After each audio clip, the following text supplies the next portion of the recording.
Boa noite, queridos irmãos. Que a graça de Jesus esteja em nossos corações. Eu estou muito contente de ver vocês aqui, olhar para vocês. Quantos pais temos aqui? Levante o braço. Isso, obrigado. Eu estive me preparando para dar um presente para os pais. E o presente que eu vou dar é o conhecimento. A pregação é uma oportunidade de conhecimento.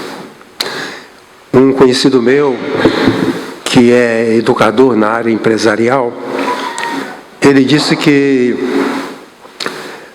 nós estamos na época do conhecimento.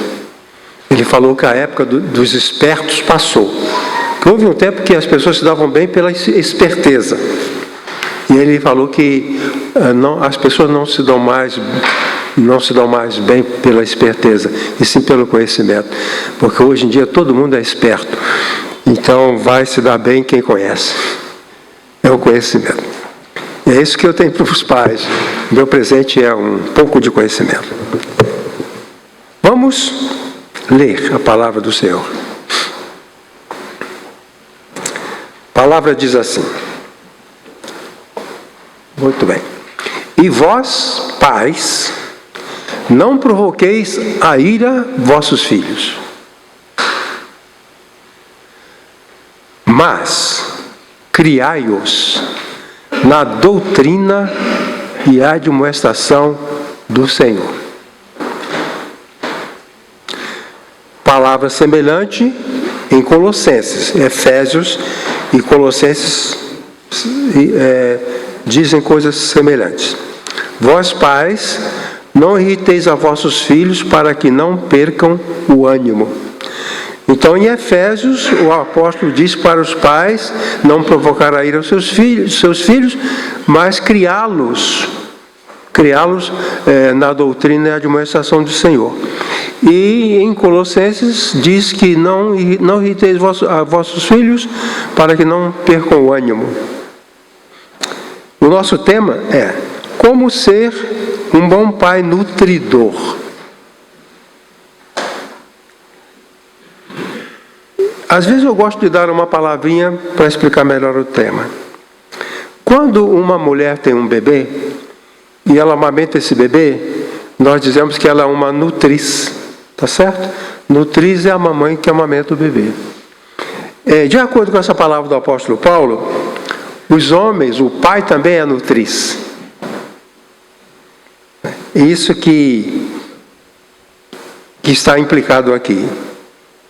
A mãe nutriz precisa ser uma boa nutriz.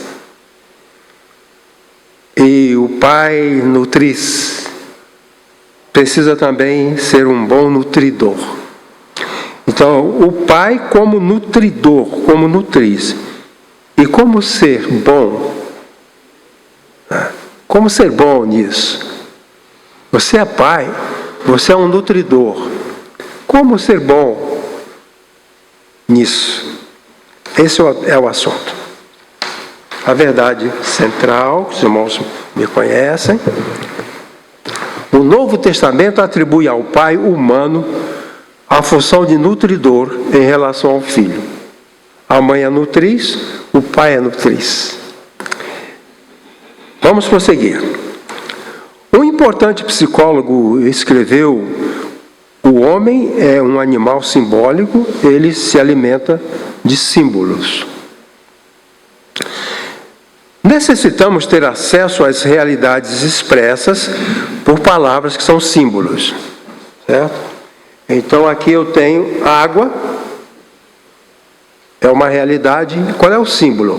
Uma palavra, água. Quando eu falo água, eu estou usando um símbolo para isso que está aqui. Nós não podemos existir sem os símbolos. Não tem como. Então, nós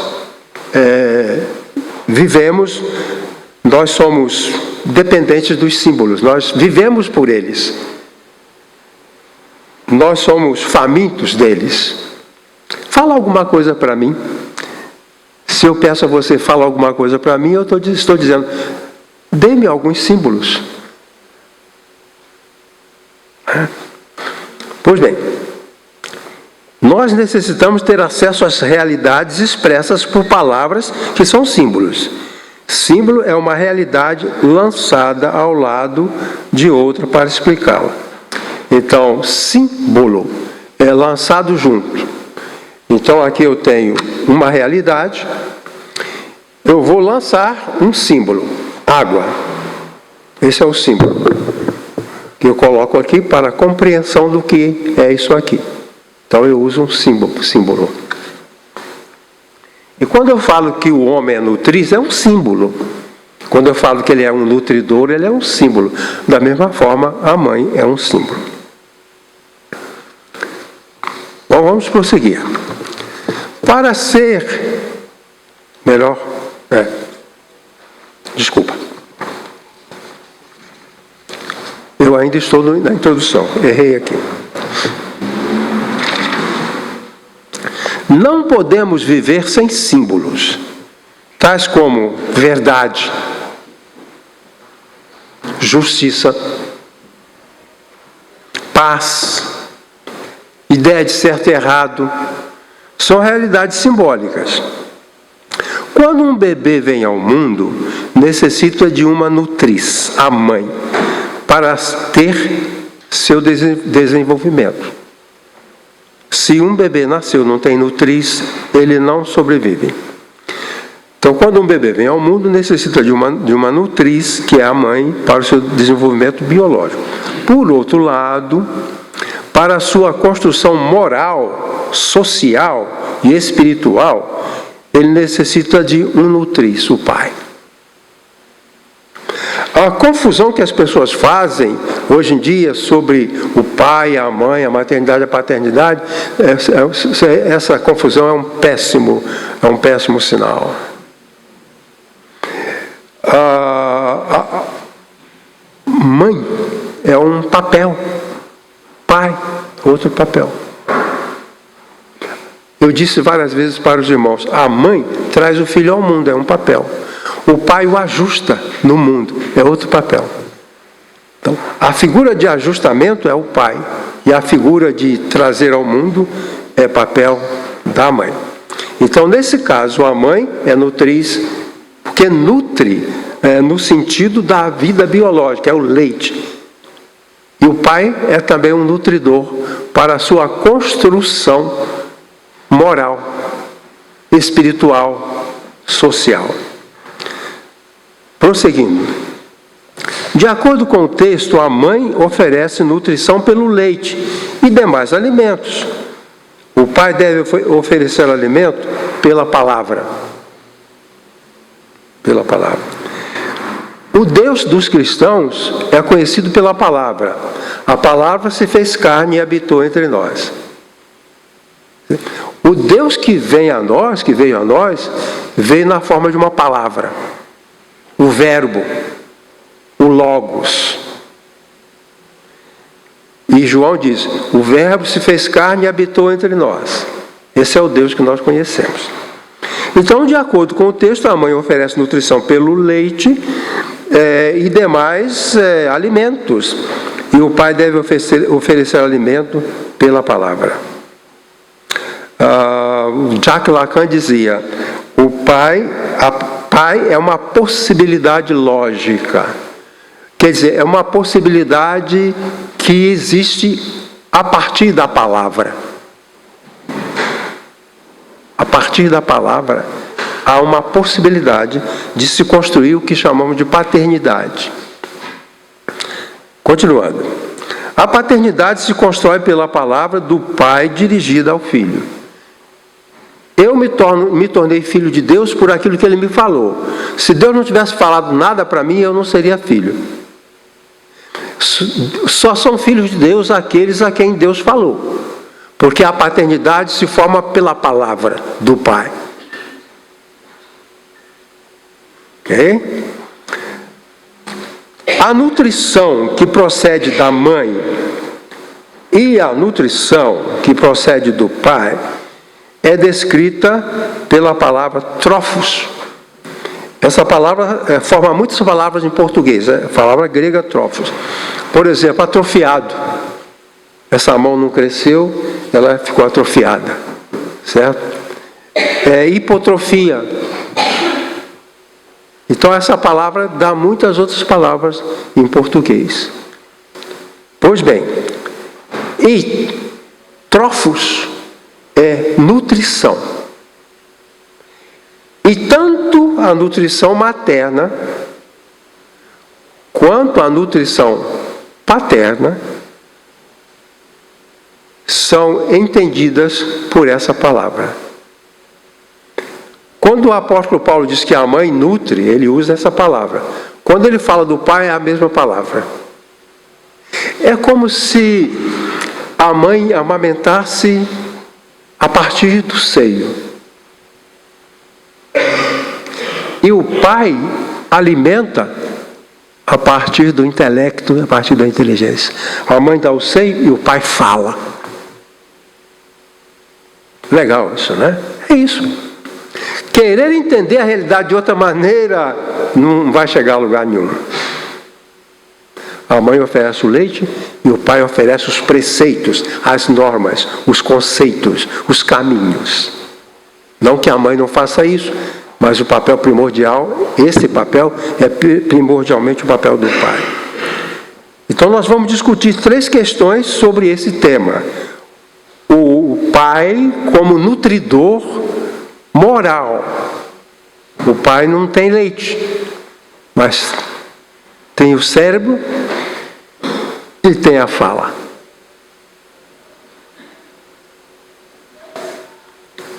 Bom, então eu falei que vamos discutir 3 questões, vamos lá.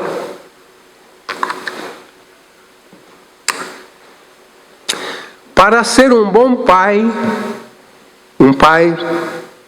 para ser um pai bom nutridor, ele precisa imprimir no filho verdadeiro conhecimento sobre o significado da vida.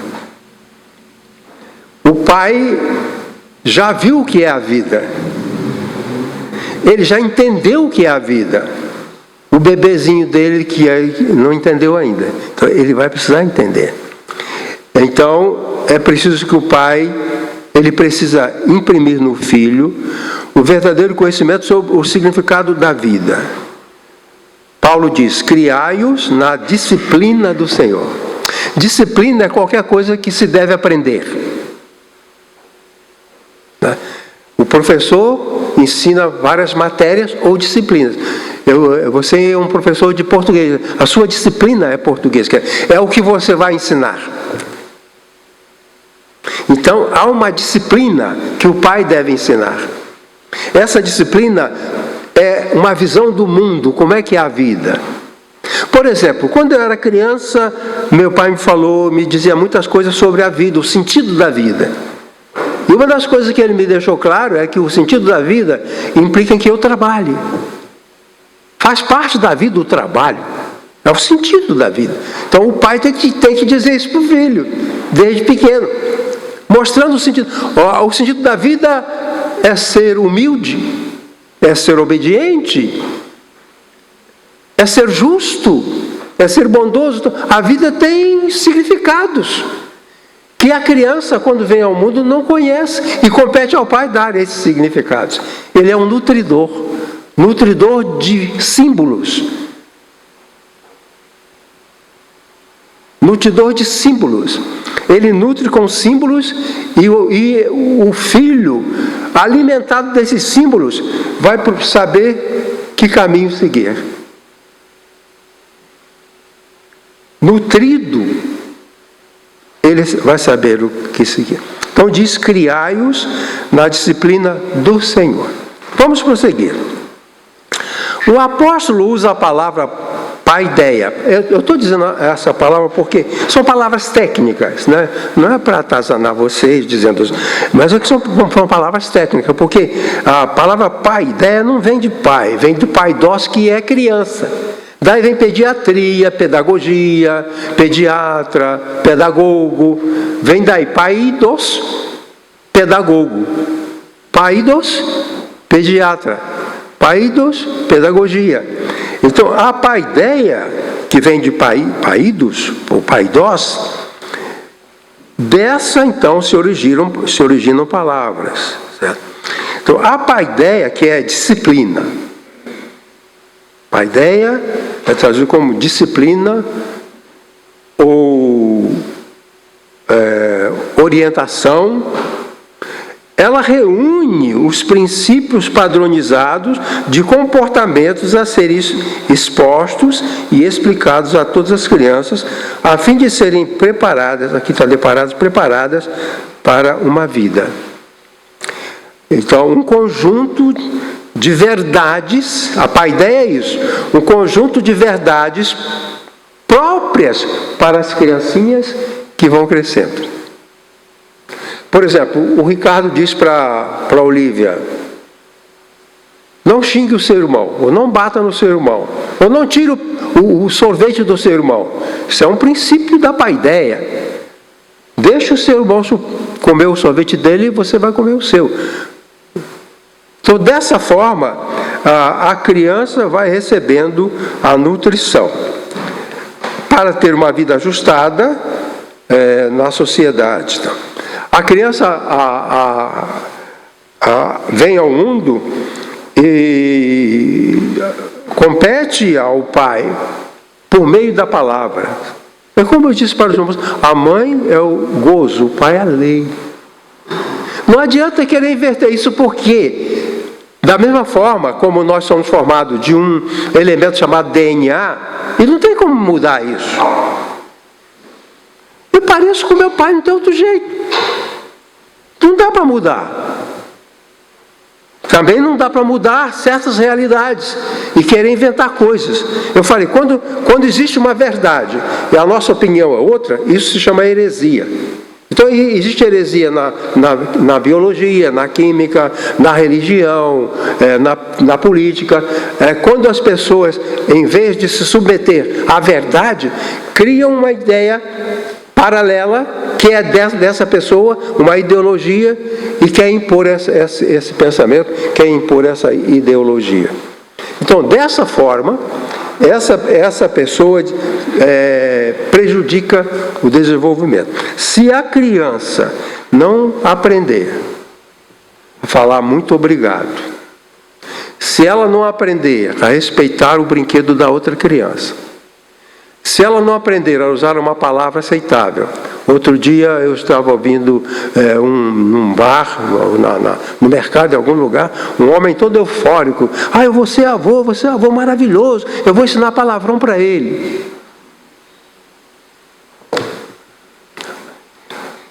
Paulo falou assim, paideia é o conjunto de princípios que são reconhecidos como verdadeiros. Quando o apóstolo Paulo fala antes para os filhos, e ele diz, filhos, obedecei a vossos pais, porque é justo. Então, quando ele diz que obediência aos pais é justo, a palavra justo quer dizer aquilo que é cabível, que é aceitável na cabeça de qualquer pessoa. Em qualquer raça, em qualquer lugar do mundo, em qualquer época, os filhos devem obedecer aos seus pais. Isso é justo. Justo quer dizer, é aquilo que se espera, que não dá para esperar outra coisa. Se um filho, se ele oprime o pai, se ele quer dominar o pai, se ele quer mandar o pai, isso não é justo, porque não é isso que se espera.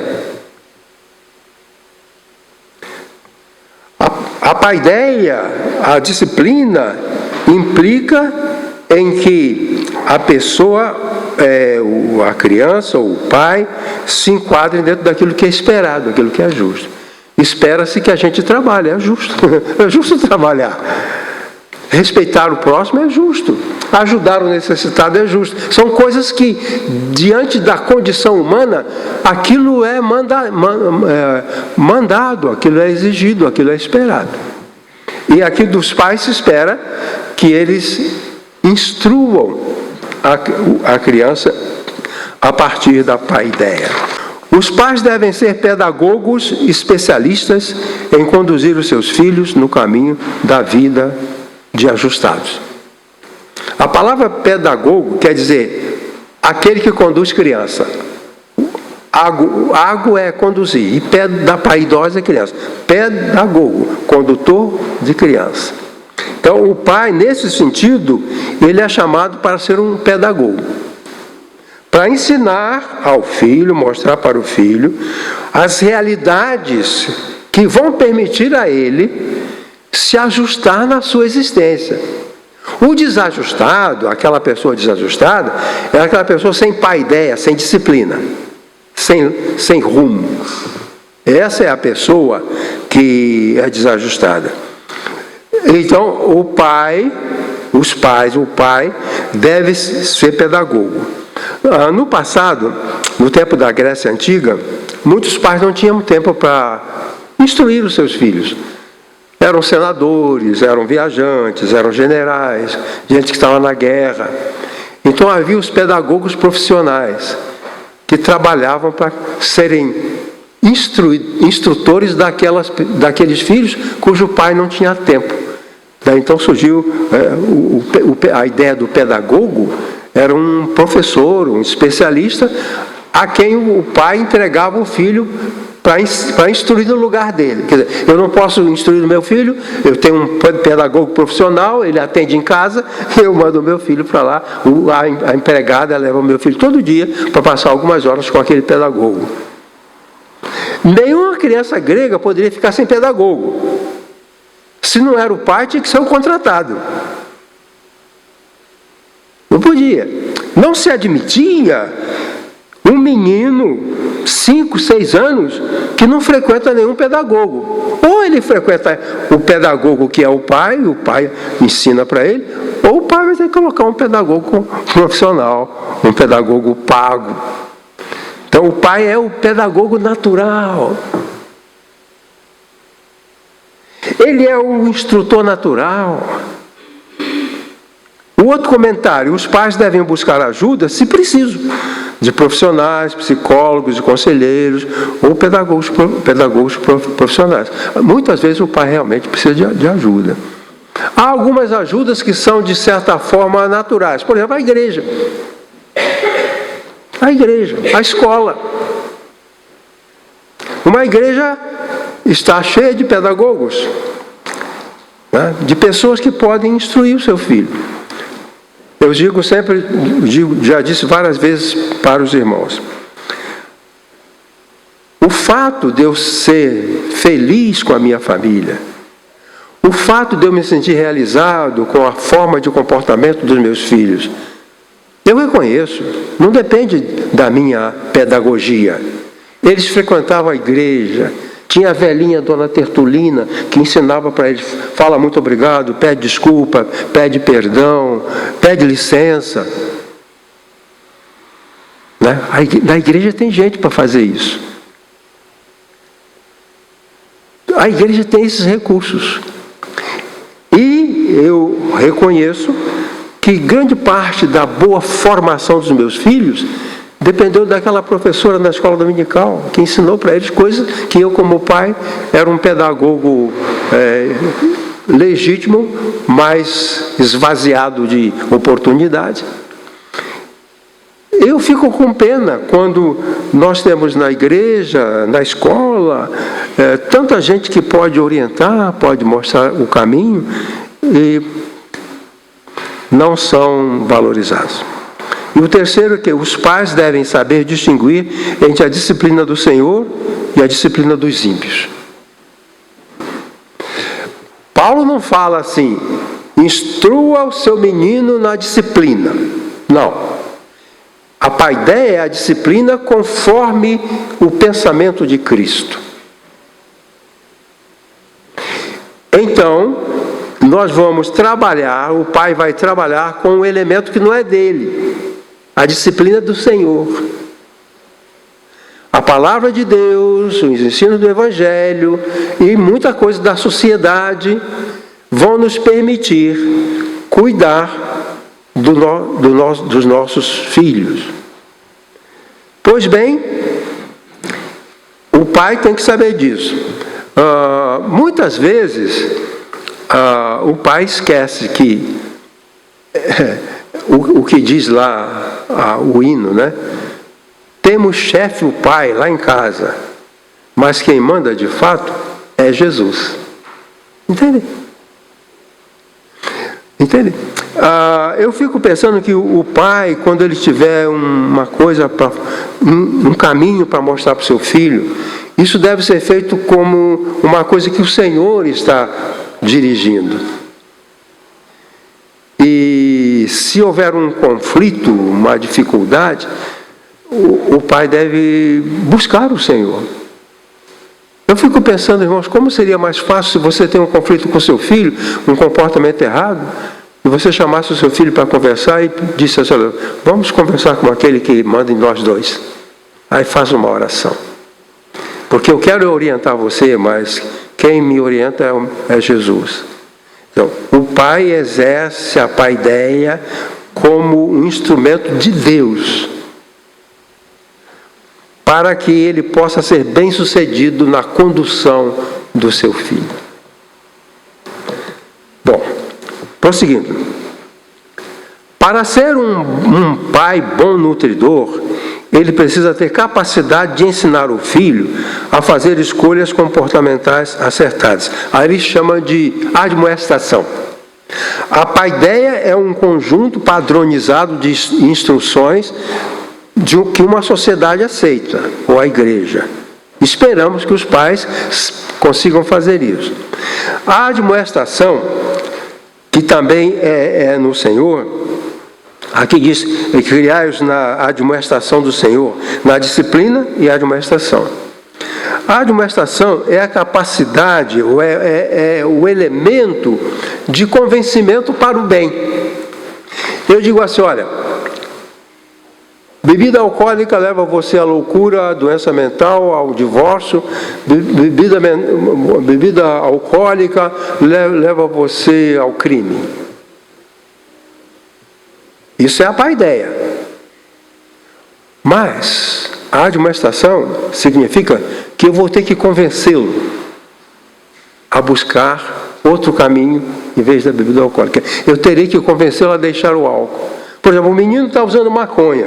É um problema. O pai sabe, ensina para ele, fala para ele, mas ele não se convence. Ele não se convence. Então, o apóstolo Paulo diz que nós devemos ter um conjunto de ensinos e uma capacidade de convencer o nosso filho a aceitar aquele padrão de vida que a gente propõe. Isso não adianta. A paideia sem a nutecia não adianta. A disciplina sem a admoestação não adianta. Ele sabe tudo, o menino sabe tudo, ele aprendeu tudo, mas não foi convencido da escolha. E aí, o pai bom nutridor é aquele que dá o alimento e dá uma substância para ele não vomitar. Você passa 2, 3 horas ensinando o seu filho, parece que ele engoliu, quando você vira as costas ele vomitou tudo. Não assimilou os nutrientes que foram dados. Nós sabemos disso. Se a pessoa come e devolve, vai ficar desnutrida. Aí, o apóstolo Paulo diz: você precisa dizer para o filho o que é certo e o que é errado, e convencê-lo a escolher o certo e deixar o errado. Isso é um outro lance, é um outro passo.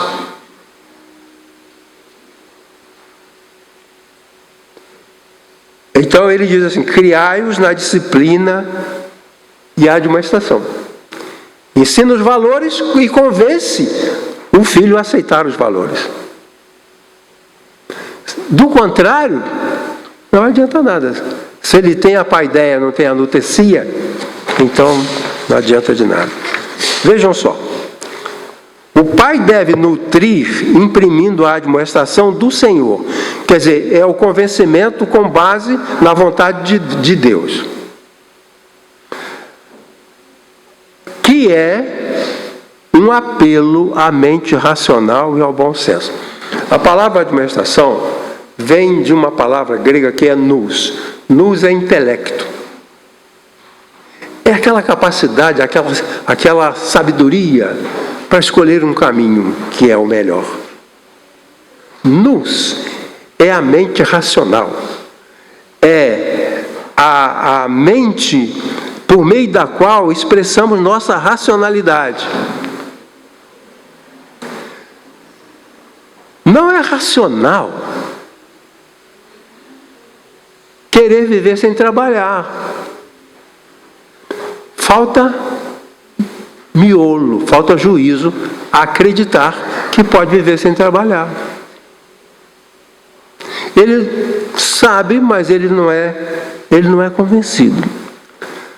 Então, voltando um pouquinho, a admoestação é a tradução da palavra de nutesia, que procede da palavra nous, a mente superior, a mente racional, por meio da qual expressamos nossa racionalidade. Diferente de frem, de onde se origina a palavra, por exemplo, a palavra esquizofrenia. As pessoas fazem muita confusão, por exemplo, quando dizem que um crente não fica deprimido. Ora, a depressão ou a doença mental é uma situação da mente biológica. A mesma mente que faz fome, sede, tristeza, alegria, saudade, essa mente é racional. Daí vem a palavra esquizofrenia. Esquizofrenia. Agora, quando o apóstolo Paulo fala isso daqui, ele está falando de uma mente racional, bom senso. Bom senso. Pois bem, essa é a mente, o frene é a mente biológica, que pode ser afetada, por exemplo, pela doença. Os crentes compartilham do pensar e do entender de Jesus. Por isso Paulo diz que temos a mente de Cristo. Nós vamos nutrir o nosso filho com a mente humana, que todo mundo pode fazer. Mas, porque temos a mente de Cristo, nós temos um recurso mais, um recurso além. O pai cristão deve ter mais recursos do que o pai não cristão. O pai crente teria que, teoricamente, ser mais bem sucedido do que o pai incrédulo. Aquele que tem Jesus no coração, teoricamente, deveria ser um pai melhor do que aquele que não tem Jesus no coração. O que vocês acham? Acham que é a mesma coisa ou não? Porque nós temos nous. Nous é o intelecto de Cristo. É a maneira de compreender que Jesus nos traz. Quando aceitamos Jesus, recebemos essa capacitação, esse entendimento. Pois bem, nós temos a mente de Cristo. Continuando. Ao ministrar a nutesia, a admoestação, o pai estimula o jovem a reconhecer seus erros e a praticar uma vida de retidão.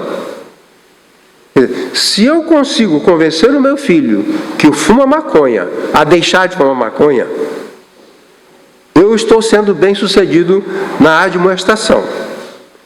E aí, se eu estou conseguindo conduzir o meu filho para um caminho de retidão, nesse caso, eu estou sendo bem sucedido por ministrar a admoestação. Então o pai estimula o jovem a reconhecer seus erros, praticar uma vida de retidão. A admoestação visa a orientar sobre más companhias, dependência química, nocivas, inatividade, preguiça, atos desonestos, sexo de risco. São esses valores que a pessoa aprende a escolher. Escolha. A pessoa tem condição de fazer escolhas corretas. Eu conversava com uma moça que foi muito infeliz no casamento. Ela enfrentou um problema muito sério, e foi um fracasso terrível, um terrível fracasso. E ela dizia assim para mim: pastor, eu tinha uma sobrinha de 7 anos, e ela dizia para mim: tia, esse casamento não vai dar certo.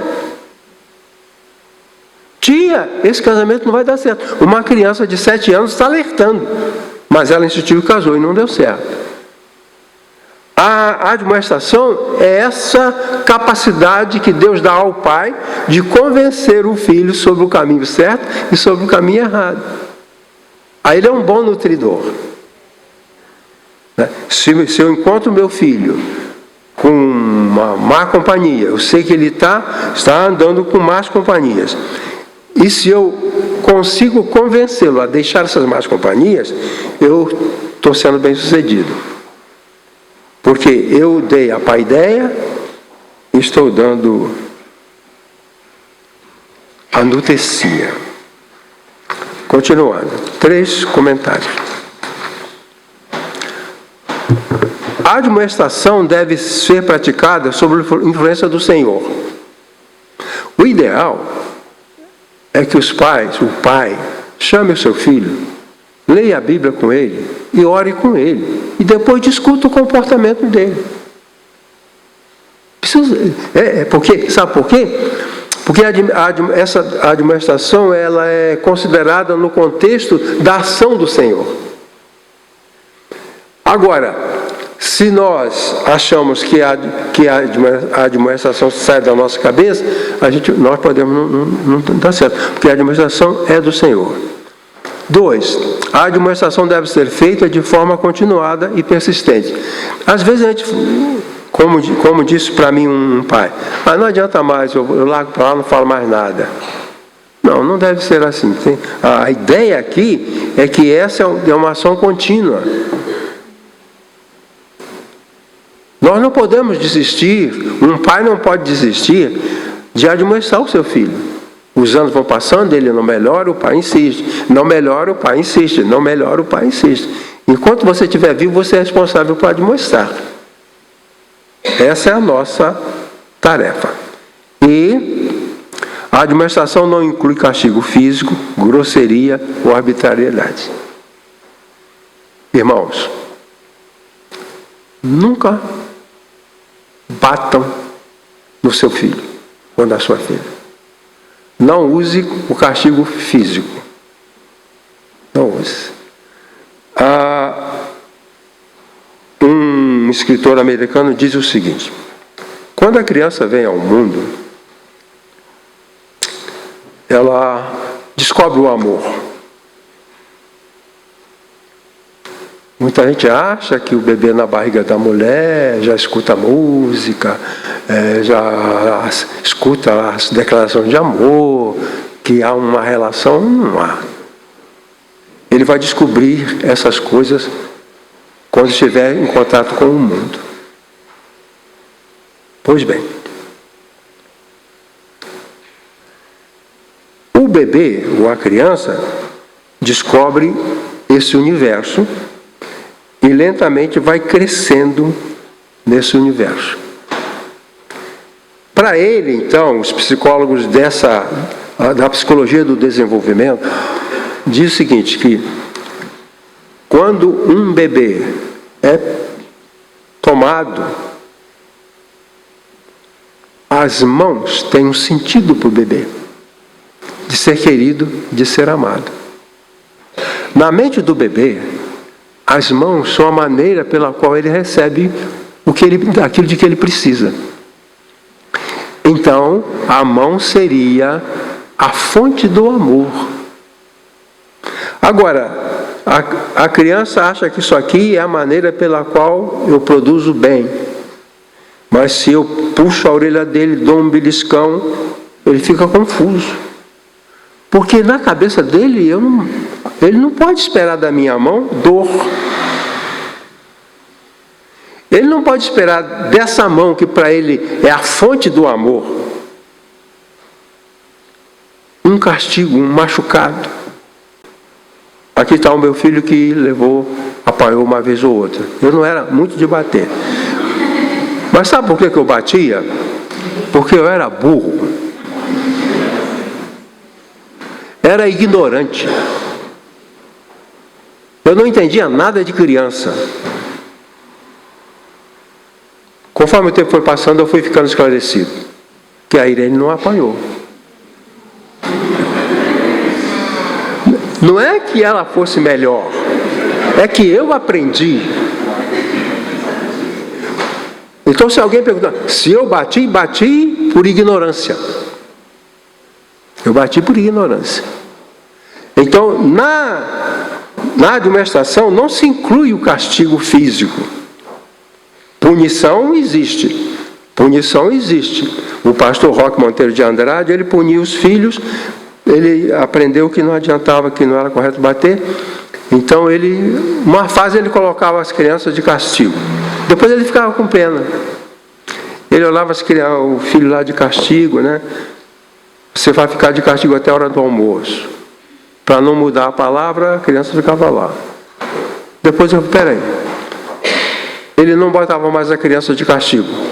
Botava a bola de castigo, botava o carrinho de castigo. Você não vai brincar com o carrinho porque ele está de castigo.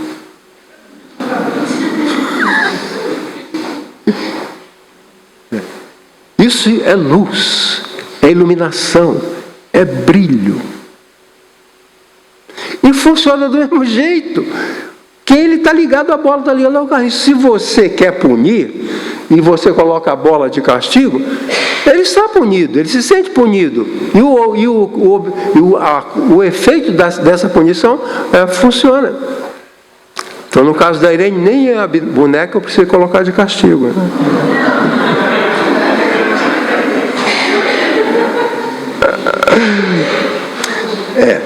E também a admoestação não inclui castigo físico, grosseria ou arbitrariedade. Muitas vezes o pai faz alguma coisa em relação ao filho, achando que está instruindo, achando que está disciplinando, na verdade ele está sendo arbitrário. Na maioria das vezes, quando nós castigamos nossos filhos, nós fazemos isso para extravasar uma raiva. E se ela brigou com o marido, as pancadas serão mais. É verdade. Prove-me se eu estou errado. Aí é arbitrário. Porque não faz sentido, porque o marido provocou ciúme e ela dá as varadas no filho. Não faz sentido. Um escritor disse que havia uma reunião numa família, várias pessoas lá, visitantes, e tinha um menino lá, de 6 anos, 7 anos. E o pai, e o menino estava lá. Né? O pai falou, você vai sentar ali. Isso é arbitrário. Você vai sentar ali. Papai, eu não preciso sentar. Vai sentar ali. Papai, vai sentar ali. Aí ele ficou sentadinho lá. Passou. Acabou a reunião. E ele falou, pode levantar. Aí falou assim, pai, eu quero que o senhor saiba que aqui no coração, eu fiquei em pé o tempo todo. Entendeu? É isso que eles fazem com a gente. Ou quando minha mãe dava varada na gente, a gente saía rindo, zombando dela, que ela não tinha força para dar uma varada boa. A administração deixa isso de lado. Continuando. Para ser um pai bom nutridor, ele precisa criar e manter um ambiente de equilíbrio emocional. Pais, não irritem seus filhos. Não irritem seus filhos. Para que não fiquem desanimados.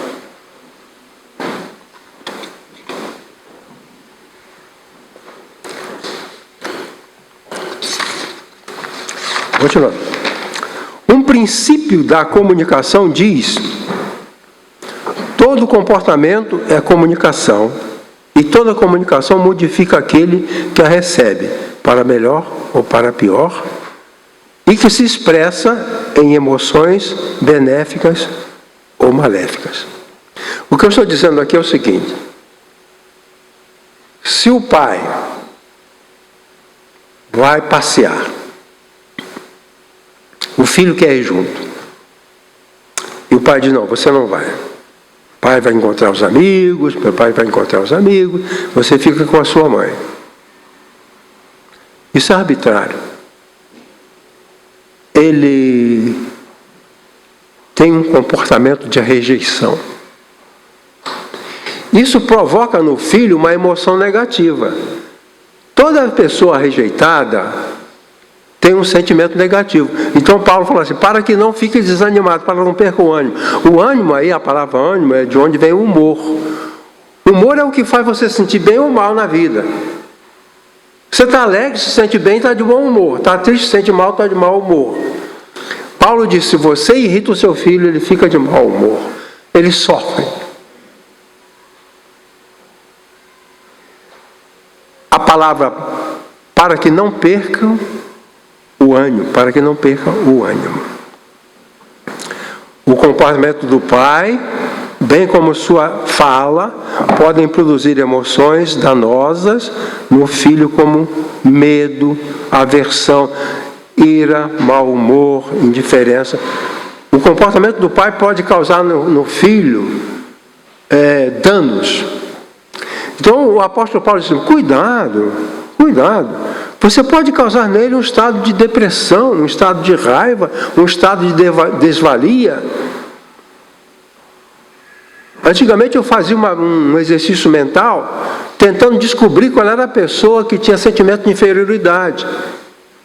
E eu podia ter uma ideia de como era o pai dele. Se você encontrar uma pessoa com sentimento de inferioridade e eu não tenho valor, avalie o pai dele. Você vai ver que foi de lá que surgiu. Porque é o pai que diz, você tem valor. Uma psiquiatra francesa, ela foi fazer uma tese de doutorado sobre a prostituição. E ela viveu com as prostitutas para aprofundar o trabalho dela. Ela foi para os prostíbulos e lá viveu com as prostitutas e fez o seu estudo, fez o seu trabalho. Ela disse assim, nunca encontrei uma prostituta que tivesse um pai ajustado, um pai adequado. Nunca. Toda prostituta tem um pai perturbador. E aquela é a resposta dela para a maneira como ela foi tratada pelo pai. Seu trabalho de tese, de doutorado. Em todas ela conviveu dias, meses, muito tempo com muitas prostitutas. E quando chegava na questão do pai, caía num pai que não valeu a pena. Num pai que não era ajustado. Então, o comportamento do pai é fundamental. Provocar o mal-estar. Os irmãos, você lembra que eu falei? O que se espera do pai? Seja forte, bondoso, presente, confiável. Sabe por quê? Porque em João capítulo 1, João mostra como é que nós nos tornamos filhos de Deus. E mostra Deus assim, forte, presente, bondoso e confiável. É nesse Pai que nós abraçamos em Cristo. Quando nós abraçamos o Evangelho, abraçamos um Pai forte, o Deus, bondoso, presente e confiável. Então, o pai não pode criar um ambiente de terror, de conflito, porque ele falha. Por isso o apóstolo Paulo diz, olha, cuidado para não deixar seu filho triste. Ele fica triste, isso é ruim para ele. Ele fica desanimado, desvalido, sem autoestima. E isso não é uma coisa boa. O processo da nutrição somente será bem sucedido em condições de equilíbrio emocional dos envolvidos. Quer dizer, a nutrição só é adequada se ela for feita num ambiente de equilíbrio emocional. Uma vez eu estava olhando um pediatra conversando com uma mulher. A mulher estava com um bebê e ele falou assim, a senhora sabe como é que deve fazer para amamentar seu bebê? Ela falou, não. Ele falou, é o seguinte, quando você for amamentar o seu bebê, procura ficar serena, procura relaxar. Arranja um lugar sossegado, sem barulho. Relaxa. Porque se você está revoltada, se você está irritada, se você está sem paciência e o seu bebê está mamando, o leite está contaminado. Eu fico pensando, será que quando a pessoa tem uma adrenalina de raiva, será que essa adrenalina não passa para o leite e vai aumentar a adrenalina do bebê? E a irritação da mãe passa para a irritação do bebê? Pois bem, o ambiente para a nutrição apropriada é um ambiente tranquilo. Primeiro vamos acalmar tudo. Eu conheci o doutor Alcide lá de Cuiabá, estive na casa dele, hospedado uns tempos. Ele tinha vários filhos, nem me lembro se eram 4 ou 5. Então ele reunia à noite todos os filhos, ele lia um texto da Bíblia, os filhos, voltava todo mundo da faculdade, da escola, do trabalho, ele reunia aqueles filhos, lia a Bíblia, orava. Aí ele falava, quais são os problemas de hoje? Então, naquele ambiente de fé, naquele ambiente de tolerância, naquele ambiente de amor, naquele ambiente de paciência, cada um colocava o seu coração. Era assim que ele fazia. Primeiro ele criava um ambiente de serenidade. Ele criava um ambiente de paz. Agora, oramos, lemos a Bíblia, temos um só Pai. Como vocês estão? Como foi na faculdade? Como foi a aula? Certo? E a sua rinite? Ali a família conversava. Fazia todo dia isso antes de dormir. Não sei se ele estava levando em conta o que Paulo falou, mas o que Paulo falou é o seguinte: se você quer nutrir, crie um ambiente próprio. Se você reúne pessoas para uma refeição saborosa, e no meio tem gente com raiva, gente brigando, gente que não fala, discutindo, esse almoço não vai prestar. Estou certo? Não vai prestar. Eu levo você para a minha casa, para você almoçar. Preparei um belo almoço. E fico na hora discutindo com meu filho, brigando com meu filho, ele me xinga, sai embora, vai embora. Esse almoço não vai prestar. A nutrição, ela tem que ser realizada num ambiente de paz, de harmonia. Não provoquem sentimentos ruins no seu filho, porque ele vai ficar de mau humor. E isso vai estragar tudo. Então, 2 comentários, né? 2 comentários. O pai precisa assumir a responsabilidade pelas condições emocionais da família. O pai tem que ser o pedagogo, tem que ser o terapeuta, tem que ser, ele é responsável por tranquilizar, por manter a paz. Ele não pode tumultuar. Entendeu? Certo? Às vezes o pai, ele tumultua. Ou ele não sabe administrar um tumulto que um filho criou. Então, o pai precisa assumir a responsabilidade. Eu sou responsável pelo bem-estar. Se Iracema está deprimida, por algum motivo, eu sou responsável por fazer alguma coisa. Não, ela que chora o dia inteiro. Não, não é assim. Eu tenho responsabilidade. Então, o meu filho está assustado. Um garoto que tinha terror noturno, gritava, acordava de noite, gritando. Eu falei para o pai, você tem responsabilidade nisso, faz alguma coisa. O meu filho não dorme, acorda de noite gritando, e eu fico lá, de borocochô. Aí eu falei para ele, o pai é responsável pelas emoções da família.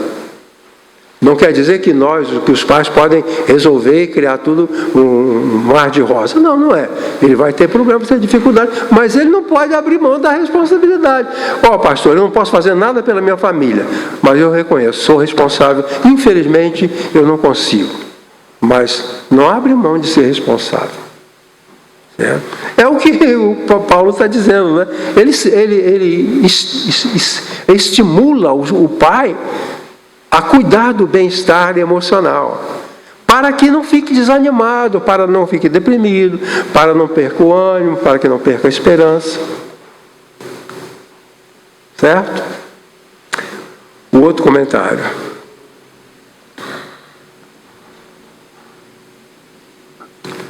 O pai precisa cuidar das suas próprias emoções e comportamentos.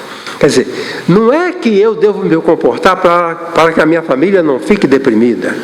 Eu tenho que cuidar se eu tenho algum problema. Quer dizer, o pai não é que ele tem só proteger a família, ele tem que proteger a si mesmo. Um homem me procurou: pastor, eu sou ciumento. Doutor Elias, ele falou, eu sou ciumento. Eu já perdi o meu primeiro casamento por ciúme. Estou no segundo casamento, estou em vias de perder. Por favor, me ajude. Eu não quero ser ciumento, eu estou perdendo. O meu ciúme estraga o meu casamento. Ele assumiu. Quer dizer, o problema do meu conflito não é a minha mulher, que ela não está olhando para homem nenhum. Eu é que sou perturbado, eu preciso me tratar. Entendeu? Então, o pai precisa cuidar das próprias emoções e comportamentos. Então, terminando. Analisamos a função do pai como nutridor. Da mesma forma como a mãe alimenta pela amamentação, o pai o faz pela disciplina e aconselhamento. A mãe fala, vem filho, vem mamar. E o pai diz, filho, olha, bebida, mentira, trapaça, crime, tem que ser. Um tenente-coronel está na prisão por praticar atos criminosos. O pai dele também está envolvido.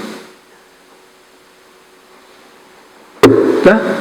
Quer dizer, ele, nem o pai se ajustou, nem o filho se ajustou, e é vergonhoso. Né? Bom, continuando aqui para terminar. Pela amamentação, o pai o faz pela disciplina e aconselhamento, tendo como instrumento a palavra. É bem notar isso. Se o pai não tem o que falar, não tem a palavra boa, então não vai poder fazer nada. Se ele não sabe o que dizer diante da rebelião do filho, ele não vai poder fazer nada, porque a palavra, ele não tem leite, mas tem cabeça, tem boca. Trabalhe. Seja um nutridor lógico quer dizer, de palavra. Bom, a palavra se fez carne e habitou entre nós. Que Deus nos ajude aos pais a ensinar os princípios dos comportamentos aceitáveis por Deus pela sociedade e pela sociedade. Que Deus ajude a todos os pais que me ouvem para serem bons nutridores. Amém.